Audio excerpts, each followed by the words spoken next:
যারা টাকা পায় তাদের টাকা অবশ্যই পাবে, শুধু একটু সময় লাগতে পারে।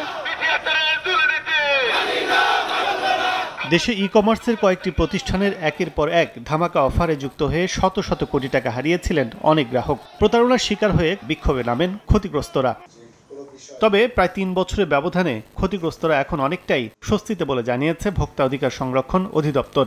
রোববার প্রতিষ্ঠানটির কার্যালয়ে অভিযুক্ত প্রতিষ্ঠানগুলোর প্রতিনিধিদের সাথে ১৬তম বৈঠক শেষে ভোক্তা অধিদপ্তরের মহাপরিচালক জানান, অভিযোগ প্রমাণ সাপেক্ষে প্রতিষ্ঠানগুলোর পেমেন্ট গেটওয়েতে পাওয়া যায় ৫৩৫ কোটি টাকা। এর মধ্যে প্রায় ৭৫% ৪০৭ কোটি টাকা পরিশোধ করা হয়েছে গ্রাহকদের। এখন পর্যন্ত ৪০৭ কোটি টাকা কিন্তু ফেরত দেওয়া হয়েছে।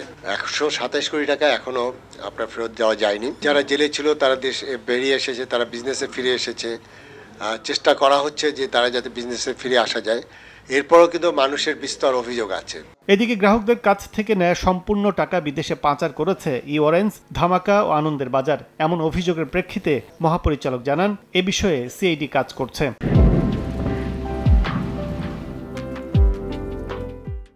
তিনটা কোম্পানি যেটা মানি লন্ডারিং হচ্ছে বা যারা পলাতক হিসেবে আছে, এই তিনটা কোম্পানির যে পরিমাণ টাকা চলে গেছে এটি মনে হয় অলমোস্ট 70 বা 80%। তা আমরা সিআইডিকে জিজ্ঞেস করলাম, ওনাদের যে প্রতিনিধি আছেন, যে ওনারা বলছেন যে এটা তদন্তাধীন আছে। সভায় ব্যবসায়িক পলিসি ভুল থাকার বিষয়টি স্বীকার করে গ্রাহকদের সব টাকা ফেরতের আশ্বাস দিয়েছেন ইভিলির প্রধান নির্বাহী। বিজনেস প্রসার করা এবং বিনিয়োগ আনতে ব্যর্থ হওয়া, এই জায়গার জন্য যেই টার্মোয়েলটা হয়েছে সেজন্য অবশ্যই আমরা দুঃখিত। কিন্তু একটা জিনিস কিন্তু জানেন যে এই একজন হয়তো পেয়ে গেছেন, আরেকজন হয়তো পাননি। এই আলটিমেটলি বেনিফিশিয়ারি কিন্তু আমরা এই উদ্যোক্তারা ছিলাম না। আপনারা আস্থা রাখুন, যারা টাকা পায় তাদের টাকা অবশ্যই পাবে, শুধু একটু সময় লাগতে পারে।